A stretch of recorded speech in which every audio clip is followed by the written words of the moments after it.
Thanks so much to the Philly Socialists for having me today. I'm really happy to be here, especially my dear friend Mara. And I can't wait for discussion after I've shared some of my thoughts. And I apologize in advance for a barky dog that is sure to make an appearance. Okay, so I'm going to start with a quote. And here's the quote. "I'll never apologize for the United States of America, ever. I don't care what the facts are." These were the words of George H.W. Bush. "I'll never apologize for the United States of America, ever. I don't care what the facts are." And he said this after the US accidentally shot down an Iranian airplane. All 290 civilians on board were killed. Although I wonder sometimes if Iranians are, in the minds of American politicians, ever even allowed to count as civilians. And the reason I bring this up is because, well, we're just a month into the Biden presidency, and liberal Americans have quickly enshrined the Trump syndrome. They think that, during the Trump presidency, the US entered this sort of unique post-fact or post-truth era. And certainly there were moments when this was the case. I'm reminded of the time that Donald Trump tweeted this video. It was from an Islamophobic right-wing group called Britain First. And the video seemed to show a Muslim immigrant attacking a European. But it came to be revealed that the information in this video was false. And when this was revealed, Trump's spokesperson, Sarah Huckabee Sanders, said, "Look, whether or not the video is real, the threat is real, and that's what we're worried about." So that kind of thing would be laughable, perhaps, if it wasn't so scary. But I've seen this thing circulating. I'm sure a lot of you have seen this thing circulating. It's this notion that, for the last 4 years, we were being gaslit by Trump, that he lied to us, that he was a serial liar, that he used the tactics of abusers. And this is why I begin with a reminder that George H.W. Bush also didn't care what the facts were. And that was well before the political career of Donald Trump. So this is just a little historical context for those who do suffer from the Trump syndrome. And I think leftists today will really have to reckon with this right here, right now, that this is the undeniable reality of the Trump syndrome. So not only are we dealing with this new sort of neoliberal anti-worker administration, but we're dealing with the remnants of the Trump presidency, the aftermath of that, and this desire among huge stretches of Americans to heap our blames on a singular personality. And of course, this is super convenient, right? It takes the violence that is endemic to the bourgeois state, and it locates it squarely in the heart and mind and behaviors of an individual. Trump is a flawed person. Trump is an abuser. Trump is a liar.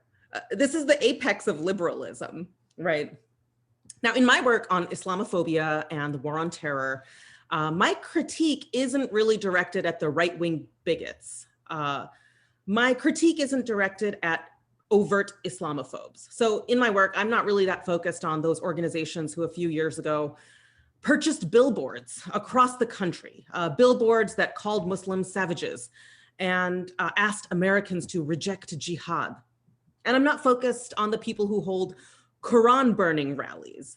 And I'm not focused on the people who yell, "Go home, terrorists," to the Muslim Americans I did my ethnographic research with. I mean, they scare the living daylights out of me, but that's not what I'm focused on. Instead, I'm more focused on understanding the mechanisms of liberal American racism, or more appropriately, and heavy air quotes here, liberal American anti-racism. I think this is a far more compelling investigation. It helps us begin to think about issues of imperialism, class inequality, Islamophobia, stratification. Okay, so for over a decade now with my students, I often ask them to write down early on in the semester a definition of racism.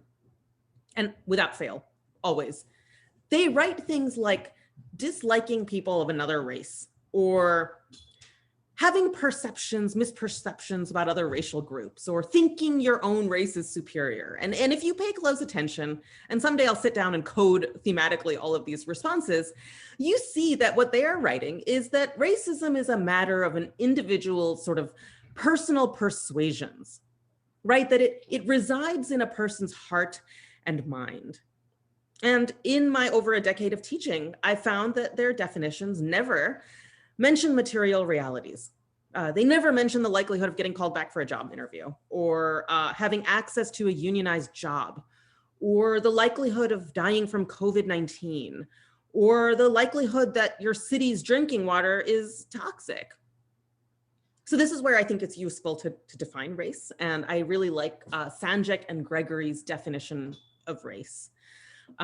Here's how they define it. Race is the framework of ranked categories, segmenting the human population that was developed by Western Europeans following their global expansion. Now, this definition does so much. It really makes clear that race is connected to power.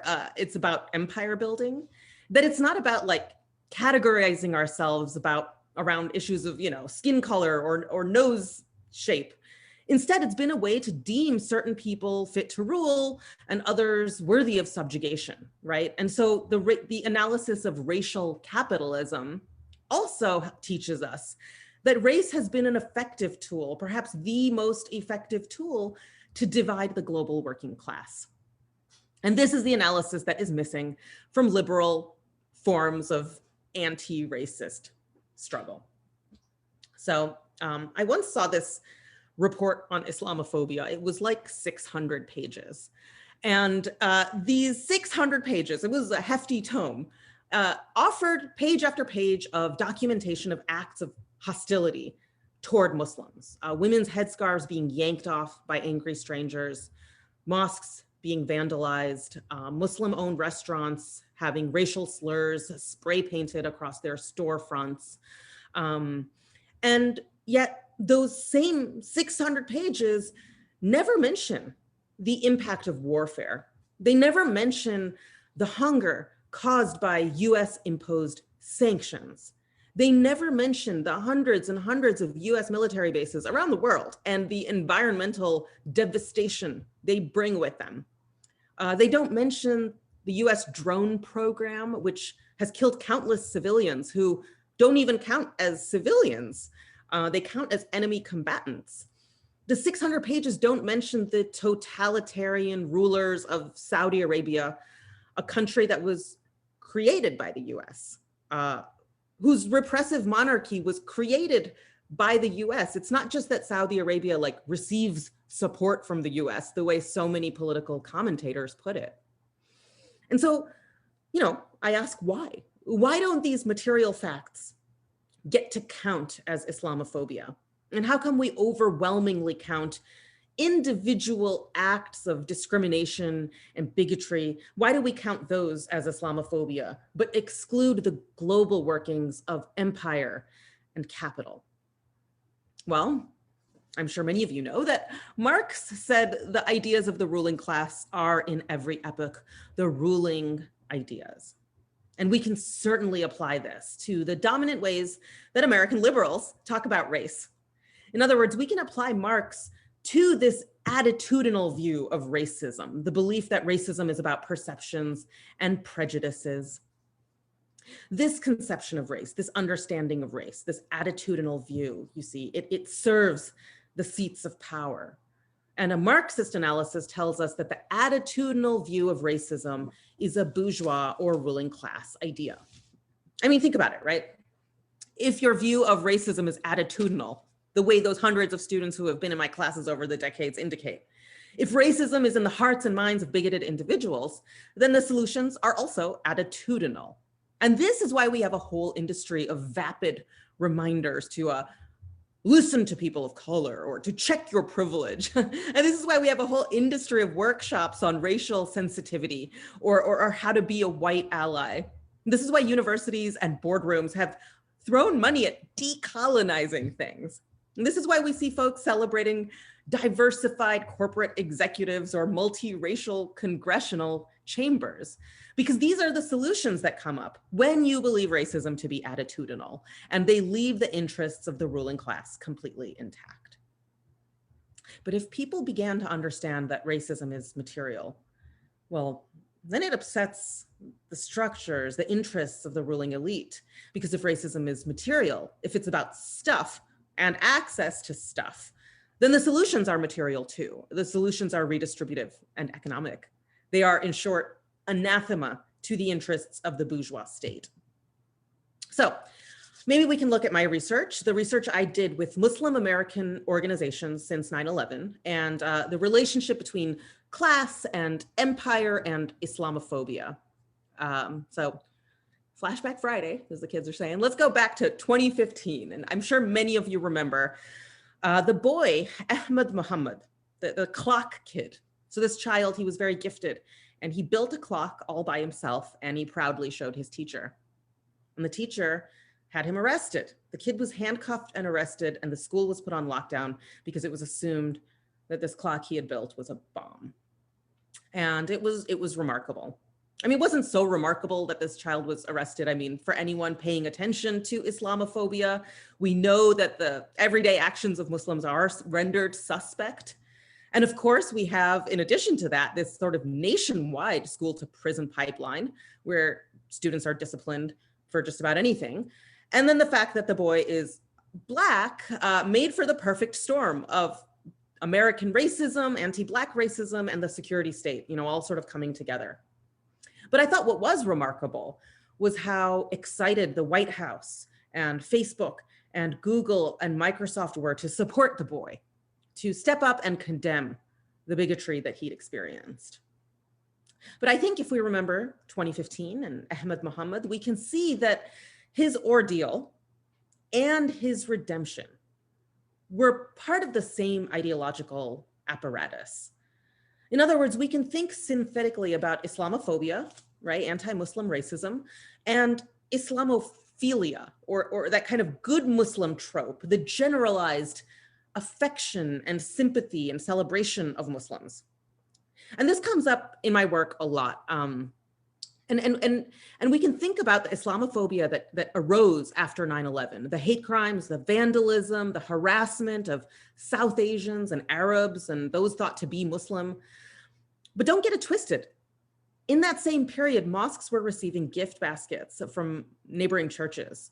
Women in hijab had white neighbors who would offer to escort them to the grocery store if they felt unsafe.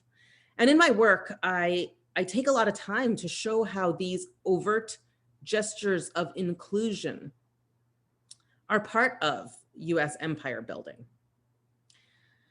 So I conducted ethnographic research at Islam in America events, Muslim American organizations holding events where they're dealing with issues of Muslim visibility, inclusion, political change, these sort of issues that are navigated by groups that claim to represent American Muslims, that claim to represent American Muslims to the mainstream. And we can think of these organizations and their constituents as sort of the spokespeople, unofficially and officially, the spokespeople for Islamophobia. These were the people who got to craft the language that the US uses to talk about Islamophobia. They shaped the national conversation on Islamophobia.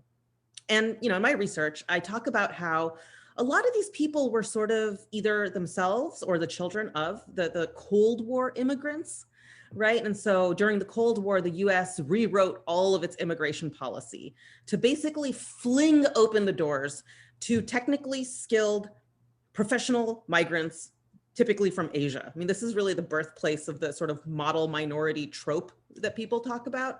These were elite professionals handpicked by the US as part of its sort of strategic competition, right, with the Soviet Union. And so this is the group of people who come to often comprise the organizations that I studied. And so for these folks, they often told me while I was doing research that they felt trapped on the one hand between making earnest geopolitical critique and on the other, presenting themselves as patriotic, palatable American Muslims, right? So I call this strategy internalized Islamophilia. And I think Islamophilia is far more interesting to study than that easy kind of Islamophobia, right? The bigoted right-wing anti-Muslim racism is pretty obvious, it's straightforward, it's easy to understand. But I think it's more interesting to think about, for instance, the fact that both George W. Bush, son of, I'll never apologize for the United States of America, both Bush and Obama on many occasions made it clear that hostility towards Muslims is unacceptable, is un-American. I mean, Bush told a crowd in Atlanta not 2 months after 9/11 that the enemy tries to hide behind a peaceful faith, right? He praised the compassion, Bush did, of Jewish and Christian Americans who reached out to their Muslim neighbors. And when Obama gave his Cairo speech in 2009, he spoke about, compassion for Muslims around the world. He said he came here to seek a new beginning between the US and Muslims around the world, based on mutual interest and mutual respect, that Islam and America are not mutually exclusive and need not be in competition. So even from the highest levels of political office, there was this deliberate attempt to condemn Islamophobia and to celebrate the true principles of Islam, right? That oft repeated claim that the terrorists hijacked Islam. So basically both Bush and Obama created all this space for a moderate, pliable, patriotic, capitalist Muslim subject, okay? And I take that very seriously in my work. I think it's really interesting to think about the elite Muslim American spokespeople who stepped up to really shape the language on Islamophobia in the US. And I would say that these are often people who typically don't have an anti-capitalist or anti-imperialist analysis. And maybe we can talk about that more during discussion. Whether they actually don't have an anti-capitalist and anti-imperialist analysis, or whether Muslims who do are criminalized for being vocal about such things. I mean, that's a very big question, right? So I also take very seriously the need to be very careful about how we use the term Islamophobia. I think the term Islamophobia is actually the wrong word. We're stuck with it at this point, so we use it, I use it, but it's the wrong term. It lumps so many things into a category that it stops having any really meaningful analytic coherence anymore. And I'll give you an example. Sami al-Aryan may be a name you've heard. He was a professor, a Palestinian American professor, who was relentlessly persecuted by the US government in just completely falsified, trumped up bullshit, terrorism-related charges. And his ordeal caught national attention over the 11 years that it spanned. I mean, books have been written about him. He now lives in Turkey and heads up an academic center there. And a lot of people know about the persecution of Professor Sami al-Aryan as a form of American racism, anti-Palestinian hostility, the Bush era's war on Muslims, the post 9/11 aftermath. People know about that. People typically don't know about the Special Registration Act, NSEERS, the National Security Entry Exit Registry System. NSEERS was sort of the institutional precursor to Donald Trump's Muslim ban, right? So when Donald Trump passed his Muslim ban, all of us stormed our airports, right? Many of you probably did in protest, but we didn't see anything like that kind of national uprising when NSEERS, the Special Registration Act, was in place.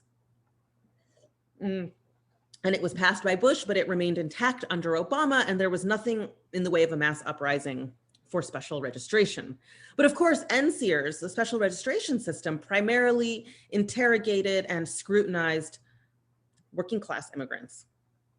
And yes, we can call what happened to Professor Sami al-Aryan and NSEERS, we can call them both Islamophobia, and rightfully so.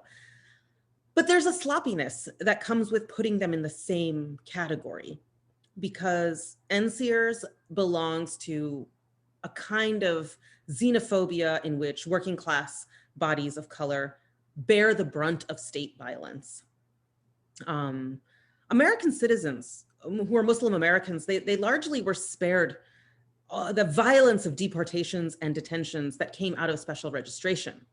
So the Al Aryan case, it speaks to something else. It is very reminiscent of the sort of fear-mongering politics that we saw in the Cold War years when the US tried to purge the local domestic threats from within, all right? But if we put both in the same category, we risk preventing a very important conversation about class and xenophobia. And so while Muslims might be the intended targets of Islamophobic violence, it's really just some Muslims who often shoulder the burden. And there are these politicized factors that determine who gets to speak to mainstream media outlets, who gets to attend the multicultural events at the White House, who gets to speak at interfaith events. And so some bodies disproportionately experience Islamophobia while others get to speak about it, right? So, within days of Ahmed Mohammed's arrest, a lot of progressive voices chimed in, critiquing what had happened to him. But there were also some really on-point voices critiquing Obama's invitation to the White House that was given to the boy. People pointed out that this was really hypocritical. I mean, Obama inviting Ahmed Mohammed to the White House, saying, "Cool clock, Ahmed," is what he wrote on Twitter. Now, Obama had deemed all adult Muslim men to be enemy combatants in the drone warfare program. Remember Gawker, before it shut down, Gawker had this piece, Obama's drone warfare program probably would have killed Ahmed the Clock Kid, right? Obama had profiled Muslim youth domestically, a security concern. This is why Obama had that program, CVE, the Countering Violent Extremism program, in which he explicitly named Muslim youth a security threat to the United States. So Ahmed Mohammed's very existence would deem him a threat. And so we have to ask, what did the White House, or for that purpose, Microsoft and Google and Facebook, what did they accomplish by redeeming Ahmed Mohammed? Of course, the mainstream conversation that unfolded at the time didn't include this conversation, right? For many of them, it was just about, was it right for the teacher to profile him or not?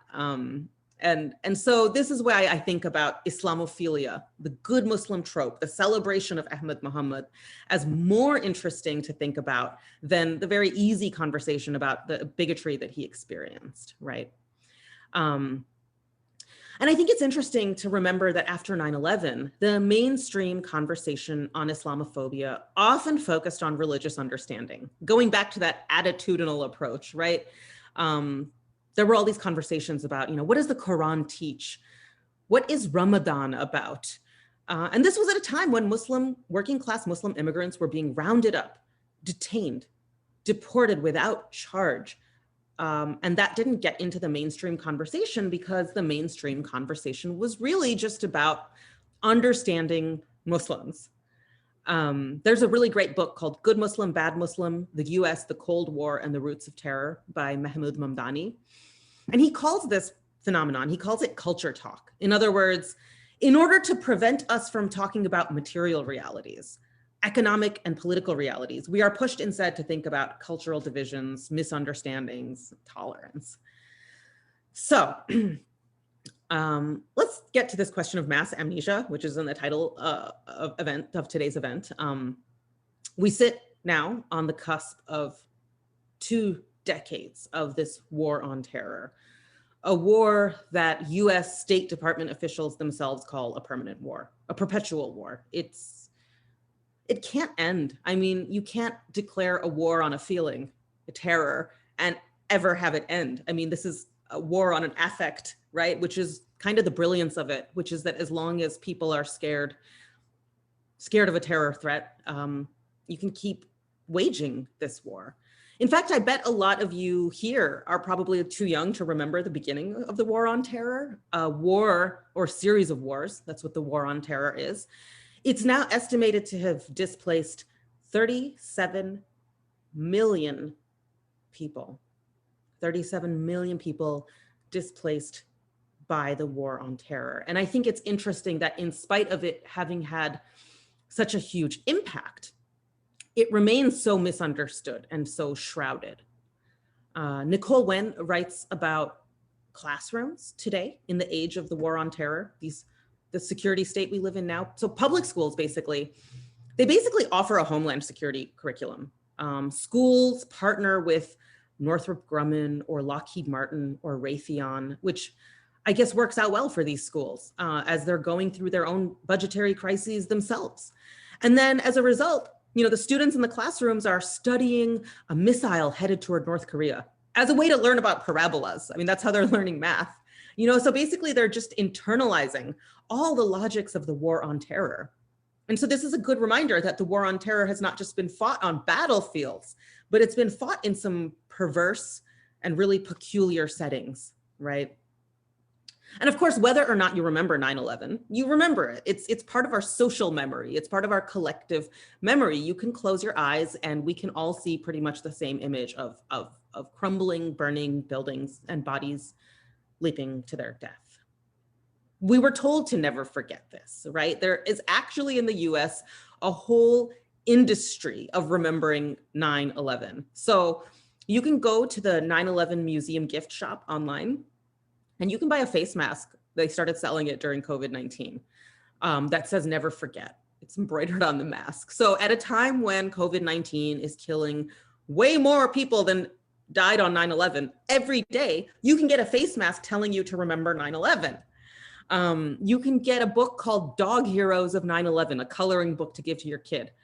And so after the towers came down, the pieces of steel beam from the Twin Towers were actually parceled out and shipped around the world to create memorial sites. So today there are schools that have like a 9/11 memorial little glass case with a piece of steel beam in it. There are museums that have it. There are, of course, military bases that have it. These are physical markers of 9/11. And we're told that this is something we should never forget. And I've become, and those of you who've been to any of my talks in the last year or so know I've become obsessed with studying the national memory of 9/11. And it turns out that very few K through 12 lessons include any formal lesson about 9/11. Today, students grow up learning more about Pearl Harbor than 9/11. And when they do learn about 9/11, it's all about American victimhood. It's all about the first responders and their respiratory illnesses. It's all about the individual portraits of families who lost a loved one. And sometimes 9/11 classroom lessons are connected to the study of American exceptionalism. So you study 9/11 on the same day that you study what makes the Constitution so great. Sometimes classroom lessons include making red, white, and blue cupcakes or decorating a huge American flag. That's how you learn about 9/11 in American classrooms. So I did this study, right, of what it is people who were too young to remember 9/11 actually know about it. And without fail, I find people can say 2,977. They know exactly the number of people who died. They can say with great clarity that the first responders still suffer respiratory illnesses, right? They have fully internalized American victimhood in this narrative. Very few of them know what the Patriot Act was. Very few of them know about the detention center at Guantanamo Bay. None of my respondents knew about the sexual torture that took place at the hands of the US military at the Abu Ghraib prison. And certainly the deeper history, the 500,000 children starved to death under the sanctions regime that Madeleine Albright said was totally worth it. They certainly don't know about that. A lot of them think Saddam Hussein did 9/11. Some of the respondents said ISIS did 9/11. And of course, ISIS is a product of US intervention in Iraq after 9/11. A lot of them wrote Pakistan and Palestine were behind 9/11. So again, you can see how the racist, Islamophobic assumptions surface in our national memory, right? My respondents couldn't list a reason why the US invaded Afghanistan in 2001. And they couldn't remember the war on terror, even as it unfolds in real time around us. I mean, I guess it makes sense. I mean, the US tried really hard to link Iraq to 9/11, even though there was no linkage. There was a detention center that the US set up in Iraq named Camp Bucca, and it was named after an American fire marshal who died in a 9/11 rescue mission. I mean, that's how perversely they tried to connect, the US government tried to connect Iraq to 9/11. They painted the name on a bomb that was dropped on Iraq after a man who died on 9/11, because that man's father called the Department of Defense and asked if they would do that. So of course, it's no surprise then that 1 in 5 of my respondents thought Saddam Hussein did 9/11. Saddam Hussein, who was a longtime ally of the United States, and there's really a really interesting history there, right? So all this never forget, never forget, never forget, it seems that the way we remember 9/11 and the war on terror actually is to forget. It is to forget, right? I mean, to remember would mean to remember what the US did in the country of Somalia, where the US partnered with Siad Barre during the Cold War years as he carried out horrific torture, imprisoning those who dissented, with eager support from the United States. And then the Cold War ended and the US found a new reason to be interested in Somalia, its oil reserves. And so in the early 1990s, when the US military went into Somalia, we were told it was a humanitarian intervention, that the US was bringing relief, but American soldiers were heard chanting, "The only good Somali is a dead Somali." And today, it's decades later, and Somalia is still just a playground for American empire. It is dotted with these black sites, these secret prisons, right? And it certainly doesn't matter to the Somali people whether a Democrat or a Republican is in charge, because H.W. Bush, W. Bush, Obama, Trump, we'll see about Biden. It seems like we already know. It means devastation for the people of Somalia. Of course, the war on terror was waged against the detainees of Guantanamo Bay Detention Center, which my respondents didn't remember or know about. A Muslims-only prison built for $10 million by Dick Cheney's Halliburton. And of course it has to be over there. Of course it has to be on a base in Cuba, because if it was over here, we'd have to follow our own laws about the treatment of prisoners. So Amy Kaplan wrote, "I believe most Americans do not even know that it is on a base in Cuba, and are certainly not aware that this base exists because of the American occupation of Cuba after the Spanish-American War, when the United States forced the Platt Amendment on the Cuban Constitution." And this is how American empire works. It works by hiding itself. It works by making itself invisible so that we don't remember, right? I mean, what if we didn't forget? What if we never forgot that on the morning of September 11th, Howard Stern was on the air talking about how he didn't bang Pamela Anderson, and then the planes hit, the attacks unfold, and he says, let's take these towel-head bastards and throw them out of this country. He says, now's not the time to ask questions. Drop a few atomic bombs, do some chemical warfare hits, and let those people suffer until they understand. Drop some atom bombs, and then we can take the oil for ourselves, right?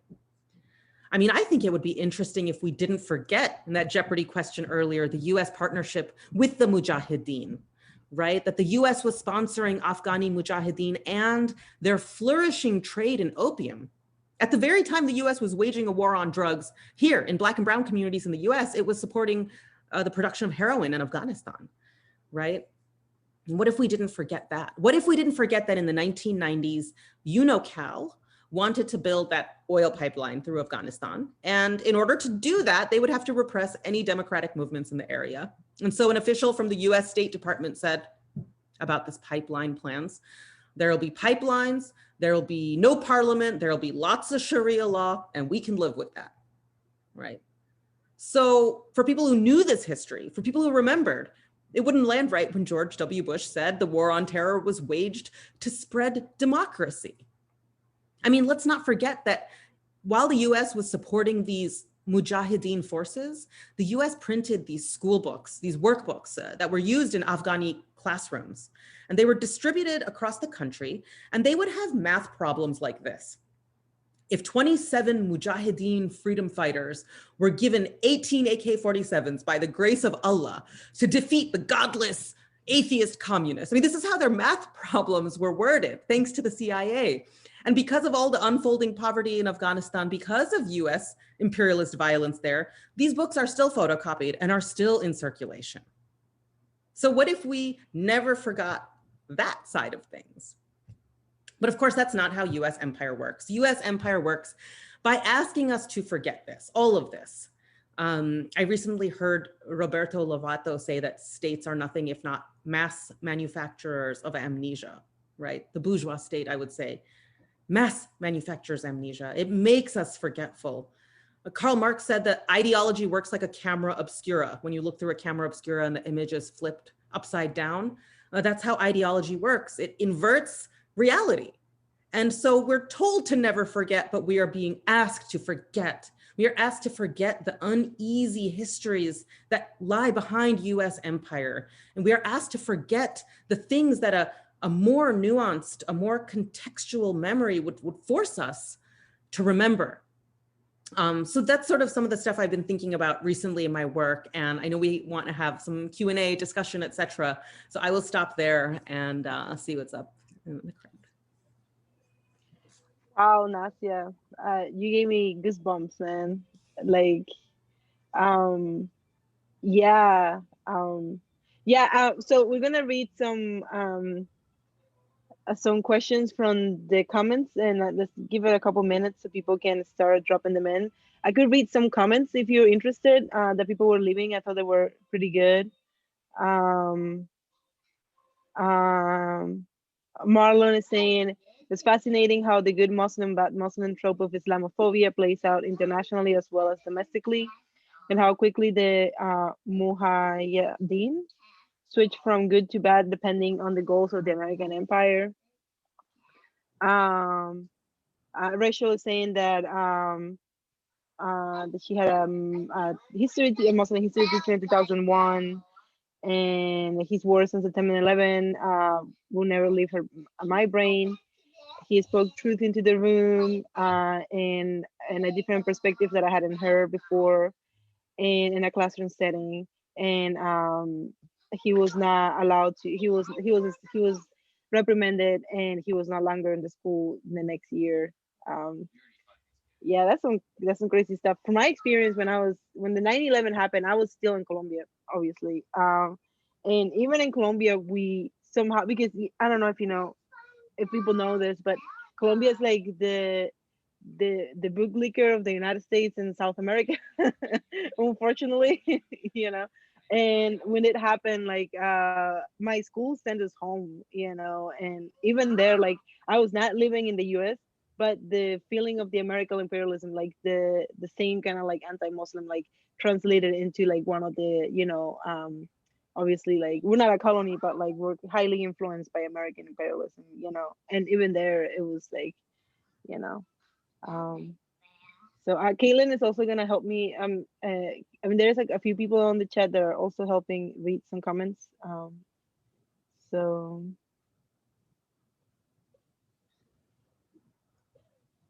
okay, so we have a comment. We have a question here.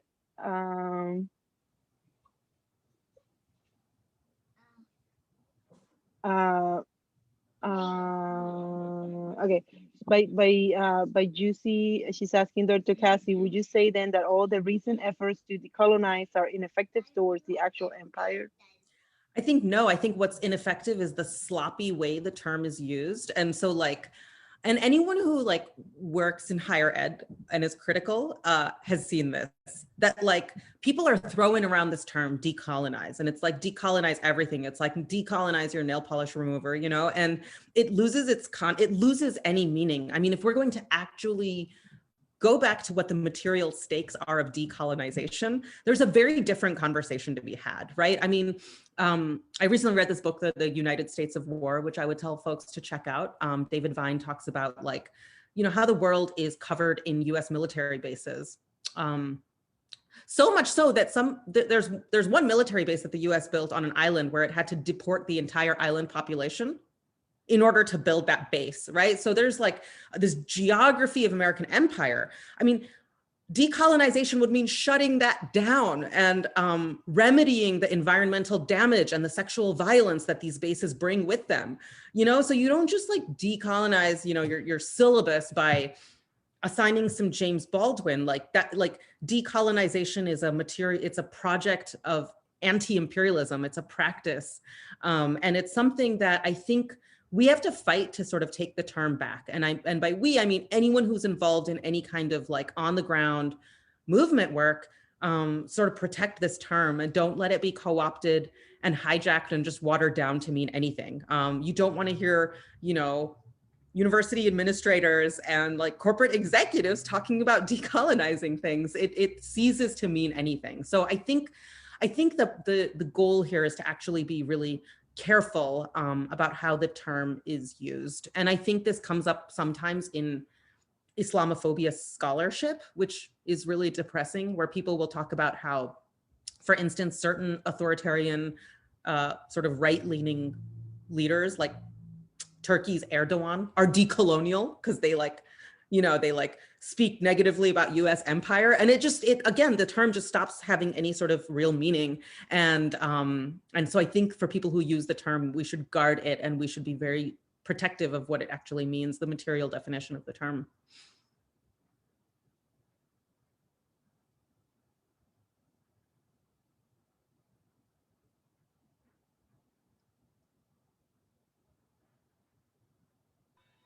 Sorry, I was talking, but I was muted. But we have a few more questions. I'm gonna see if I can read them in order. Um,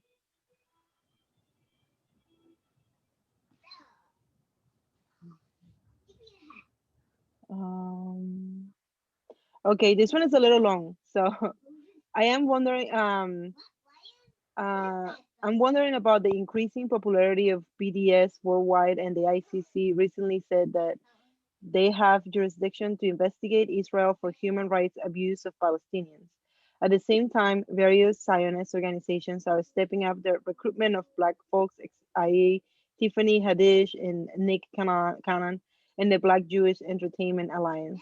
The World Values Network tried to invite BLM, or Black Lives Matter, founder Alicia Garza to an event. She soon declined after being told about them by Linda Sassour. Some of the Black folks Biden has suggested for his administration, etc. Your thoughts about that and any related issues? Thank you. Yeah, I think one of the most powerful moments in recent US history was in 2014 when Ferguson erupted after the police killing of Mike Brown. And you saw protesters in Ferguson saying they stood with Gaza. And the reverse was true, where you had folks in occupied Palestine holding Black Lives Matter signs, and this scared the shit out of the ruling elite who have real stakes in the colonial situation, the settler colonial situation in Palestine. Even my dog is getting worked up about this. So it was a really interesting moment because this is the kind of international solidarity that speaks about. I mean, there are connections between American policing and the Israeli army, where local police departments get grants to go get trained by the IDF, the Israeli Defense Forces, right? So of course the racial logics of the racist occupation of Palestine are going to look a lot like the racist occupation of working class Black communities in the US. And so there was a real danger to when that happened. And you can see, so Hasbara is like a term that's used to talk about Israeli propaganda efforts.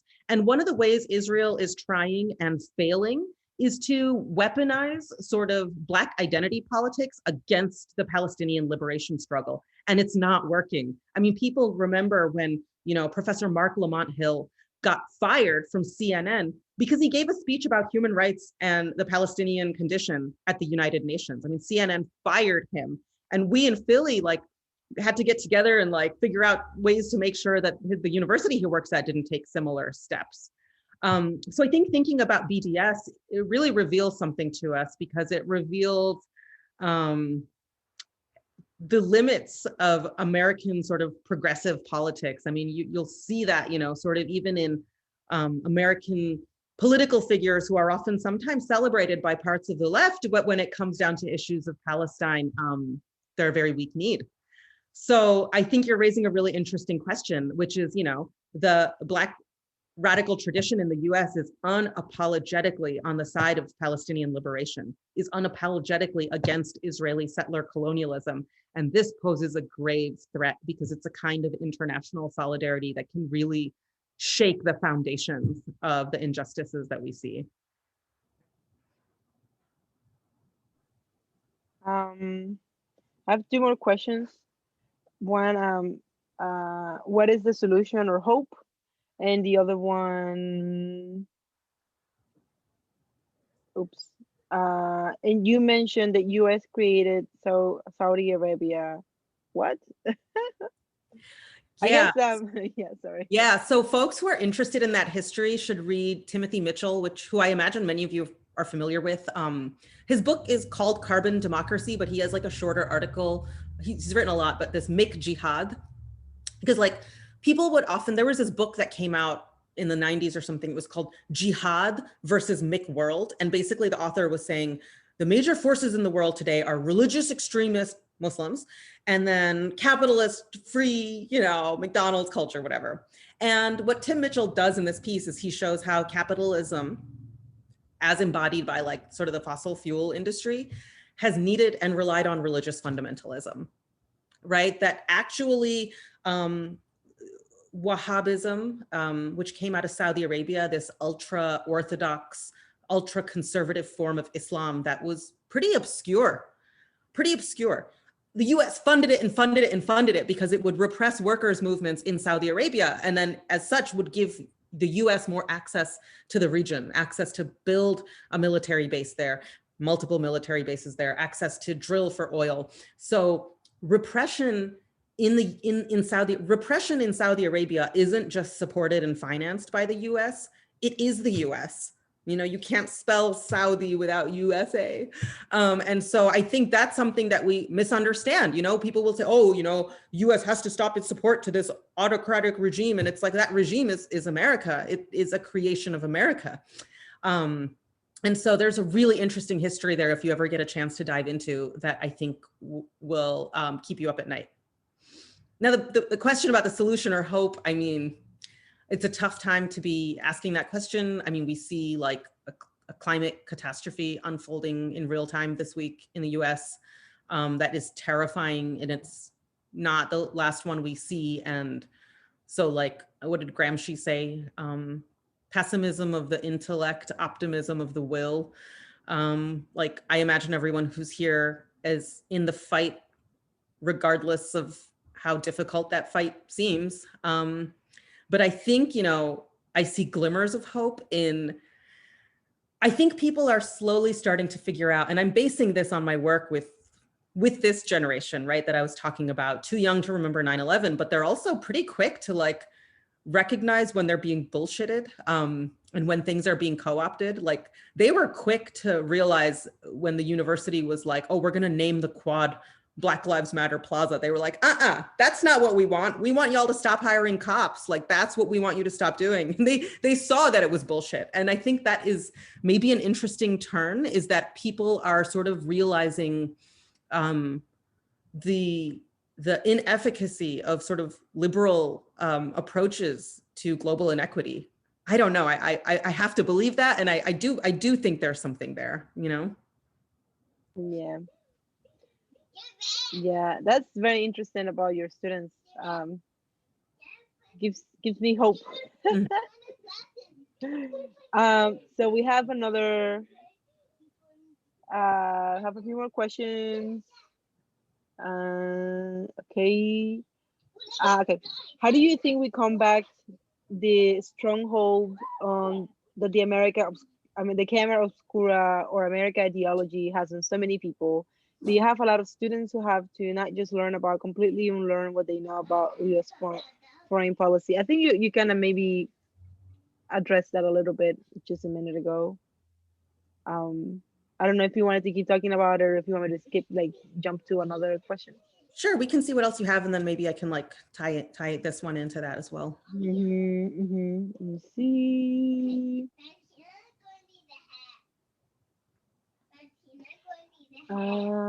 Okay. Dr. Cassie, thank you for taking time to talk to us today. I had a question. I'm a parent of 3 small children. We are working on to engage our children in our anti-racist efforts and promotion of inclusivity. What is the most important thing you think we can teach our kids about Islam and ensuring inclusivity?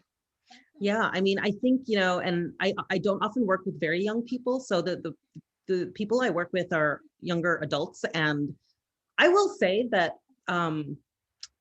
we can move away from a focus on inclusivity. I think we can I think that people are more receptive when they are engaged on material realities rather than sort of the liberal conception again of like sort of understanding and interfaith dialogue and inclusion.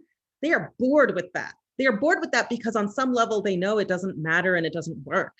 But when you actually start talking about, okay, here's what happened in the Cold War, when you tell them, here are the school books the US made for Afghani school children, teaching them math by giving them math problems about killing the atheist communists, they're like, wait, what? And then they really want to listen and they actually want to learn about that history. And I found so much more success when you engage in the politics of empire. And so like, you know, my book, Islamophobia, Race and Global Politics, is not the kind of book I'm supposed to write as an academic. It's not with an academic press, and it's not really about the ethnographic research I did.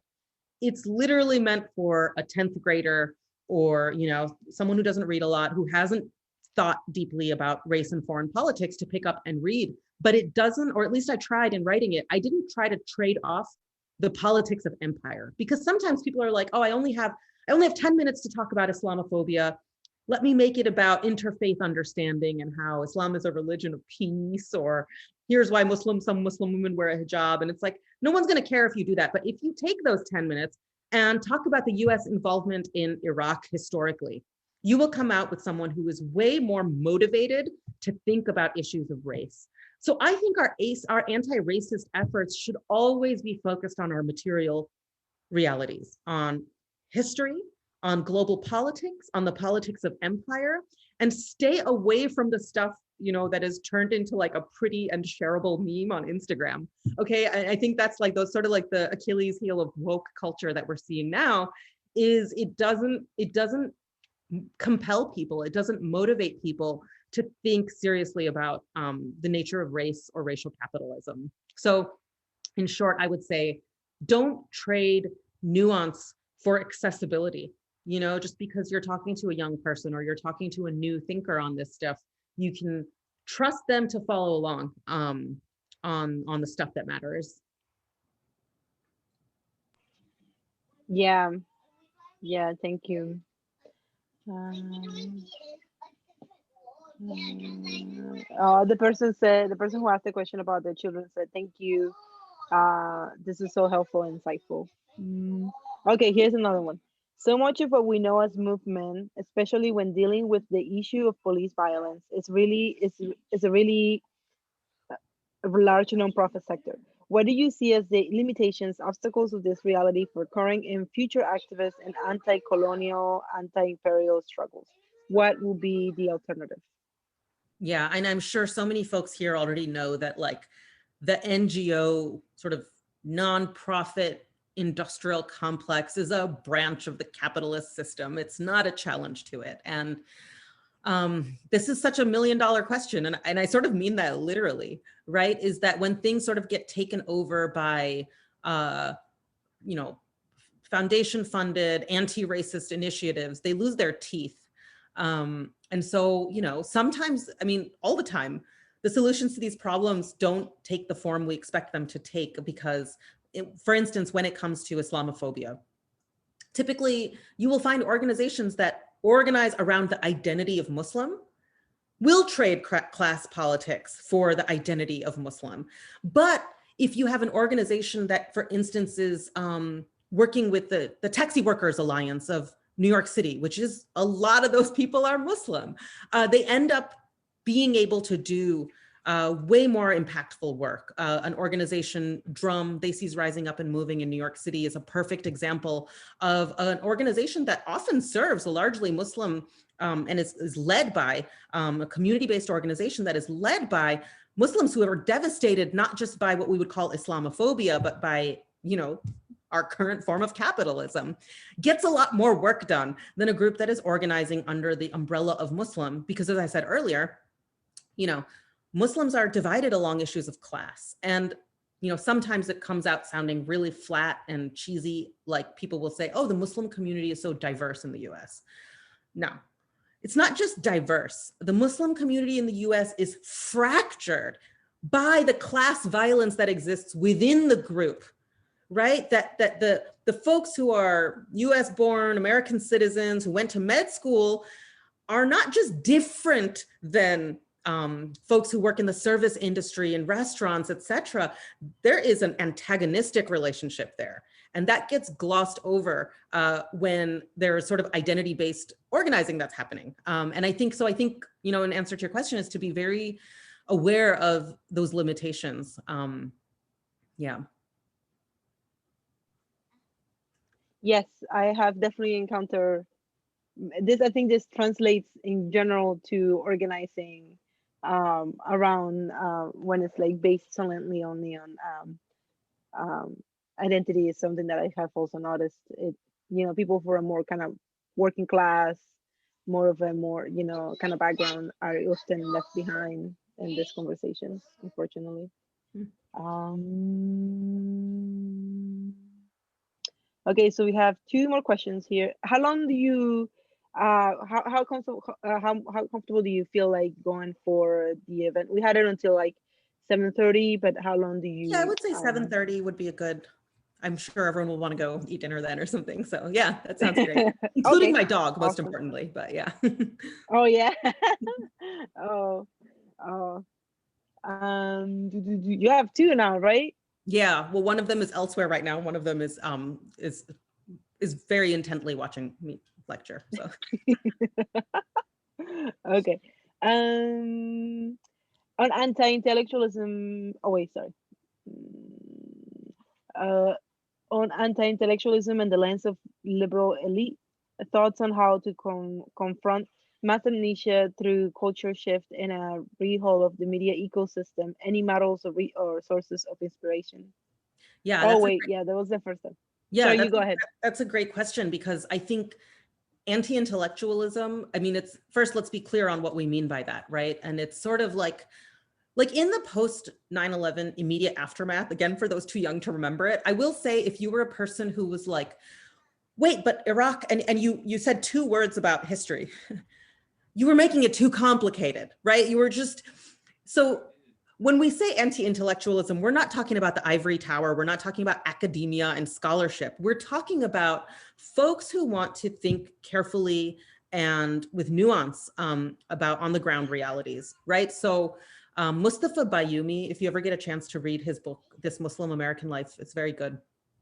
He talks about how a regime of stupidity was the main ingredient for the war on terror. I mean, I think we could say that for the COVID-19 pandemic. And I don't mean stupidity like an individual being uninformed or something. I mean a top-down systemic ignorance, right? An ignorance that is, there are people who have a stake in this. I mean, if you were to like start looking up the ordeals faced by Muslim and Arab and Palestinian scholars trying to teach classes after 9/11 through today, even before 9/11, I mean, you get like horror stories, right? And so it's not just like anti-intellectualism, like people aren't paying attention to the news or something. It's more like there is a top down, and this is what, you know, when I was saying Marx talking about the ruling ideas being the ideas of the ruling class, there is an investment in making sure that we don't really appropriately remember, right? And so the issue of migration is perfect. I mean, everyone wanted to get out in the streets and call Donald Trump a xenophobe. He, you know, how dare he try to build this wall and stuff, forgetting that Bill Clinton started building the wall, that Hillary Clinton voted for the Secure Fence Act when she was senator, that Biden and Obama worked to build a virtual wall through drones, through surveillance, through enhanced border patrol, that the wall building was not Donald Trump, it was a bipartisan effort. Well, what about the conditions that cause migration, right? Who devastated Honduras? Who caused those conditions that led migrants to leave Latin America to come here? And, you know, if you ever get a chance to read The Harvest of Empire, it's a really great book that sort of goes country by country. It goes like, here's Nicaragua. Here's the number of Nicaraguans who live in the US. And then here's the US support for the, you know, the right-wing movement that happened there, and continues. And, you know, that's why FDR said of the dictator of Nicaragua, Somoza, that he might be a son of a bitch, but he's our son of a bitch. I feel like that would be like a cool national anthem for the US, because that's literally how US foreign policy works, is like, you know, who's the son of a bitch we can sponsor or create or bring to power. I mean, a lot of people know, okay, like Saddam Hussein was an ally of the United States, even when he was sort of gassing the Kurds and doing some of the most atrocious things he did. And then of course he wasn't, when he started to get in on our action, when it was feared that he might have access to the oil fields in Kuwait that the US wanted. But what is often forgotten is that the US found Saddam Hussein, that there was this other guy, Abdul Karim Qasim, coming to power in Iraq, who wanted the Iraqi people to have access to their own resources, control over their oil reserves. And the US was like, no, we can't have this guy. So they literally found Saddam Hussein and they created his political career, right? So it's kind of an analogy to that Saudi Arabia story. It's not just that he was an ally to the US, but that the US is the reason for his political career to begin with. And so I think, you know, it's important to think about anti-intellectualism in these terms, which is, what are the systems in place that keep us from earnestly understanding these histories, right? Is that book was, sorry, you go ahead. Interrupt, but what you pointed to earlier kind of got me thinking when you were talking about in the classroom, because I do remember 9/11. I'm from New Jersey, and I was only a little, we were only an hour away from Manhattan, but going into college, knowing, and this is more than a decade ago, that critical thinking was sort of taken away from the classroom, and then hearing professors when I was a senior in college complaining about, I can't teach my students how to think. I don't have time for that, because it was, like you said, a top-down thing where it slowly didn't matter if they could think about the world. They just wanted to pump more students out and get them going. And it's affected us now, where people don't remember things, and that it got me a little sad, knowing that we're dealing with concentration camps here, knowing that Guantanamo Bay is still open, knowing that that was a thing that Obama campaigned on, like the first 100 days, Guantanamo Bay was going to be closed, and that never happened. And it's just something that neoliberalism has sort of like kept going because it's profitable. But hoping that there's ways of fighting against it with real anti-colonial action, and hopefully that critical thinking comes back, and you're doing your part to do it in the classroom, and then hopefully there's more an effort to do so. That's what got me to think about that. Mm-hmm. Yep. So there's a question about where we can purchase your book. Wherever books are sold. The Philadelphia Public Library has it, but I would urge everyone to ask their local library to get a copy. But wherever books are sold, if there's a bookstore you go to, I'm sure they can order you a copy of it. And I imagine a lot of you avoid, for very good reasons, buying your books on Scamazon, so that's cool. But also you should know that a second edition is coming out in September in paperback, in time for the 20th anniversary of September 11th, with some new chapters in it. So maybe get a library copy now and then wait till the paperback version is out, because that'll be cheaper and there'll be more stuff there. And I will be Talking a lot of trash about Biden Harris in that one. So you want to wait for that one, right? Okay. Yes. Well, I also want to just let everybody know who's listening, if there is interest and people really want to do this, we could totally do a book club, and Philly Socialists could purchase the books for people for the book club if you were interested. If this is something that you find that you would like to be involved in, or something that you will be interested in doing, you can email admin@phillysocialist.org, and we'll get it rolling. And I will just say that, again, the book is so very, it's meant to be very introductory. So if you are really like seasoned in US politics and the war on terror, I can give you a killer reading list that would be like way more substantive than my book. But if you know someone who maybe is at risk of having that sort of liberal attitudinal view on race, or is just starting to think about these things, I think that's like sort of the audience that my book was written for. And I think it's worked kind of well in those settings, right? So it's meant to be sort of a primer to thinking about race in its material context, and thinking about Islamophobia as part of the politics of US empire. Hi, Lana. This is really good. Thank you so much for sharing all of this. I think we have 6 minutes left if somebody wanted to drop one last question, or if we wanted to just use that time for just kind of like maybe last comments. My kids have a lot of comments, you know, they could let them talk about it. Let's see. There's a question about where people can get the reading, or like, can you send people the reading list, or how would you send that out? Oh, sure. I can email it to Mara, a sort of Islamophobia and war on terror reading list. I would be happy to do that. Yeah. Awesome. And then we can post it on our Facebook page, or if you want to DM the Facebook page, we can send it to you. This is really good stuff.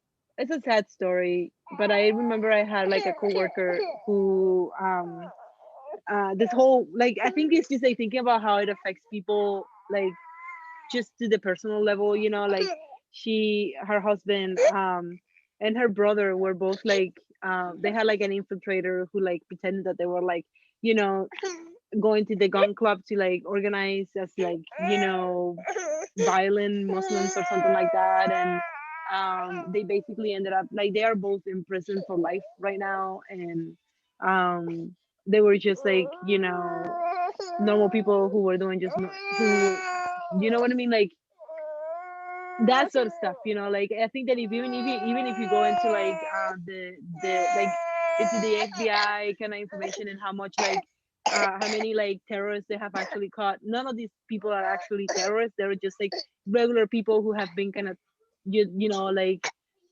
found guilty through basically their own work of like infiltrators and things like that. And it's just like actually like it really like this stuff like isn't, I guess I'm just trying to say is that it affects like people to such a level, you know what I mean? Like I think it's just the cruelty is just so much, you know, it's like it's not just abroad, you know what I mean? Like you were saying, it's also like local. It affects people very much, you know. So I don't know if maybe Steven or Ezra or Caitlin have any other comments. I don't think we have time for any questions. Okay. No, you go ahead. Okay. Someone asked, thinking about critical reasoning when it comes to race and Muslim Americans, how relevant do you think seminal works like Edward Said's Orientalism are? Should we instead focus on things applicable to our time? Said is timeless. Edward Said's Orientalism and a lot of his work is, if you never read it, it is already there. It's already it's in your lexicon because he was so impactful. So obviously Edward Said, a Palestinian scholar who was raised in exile and wrote Orientalism, but wrote so many really important works about how the West understands the quote unquote Muslim world. And for people who have a really material analysis, like for hardcore Marxists, sometimes Said's work comes under attack, but I think actually you can read Said and your Marx and you can really make some really important conclusions. So, you know, rest in peace, Edward Said changed my life. So I think he is timeless if you get a chance to read his work or watch interviews with him. Yeah.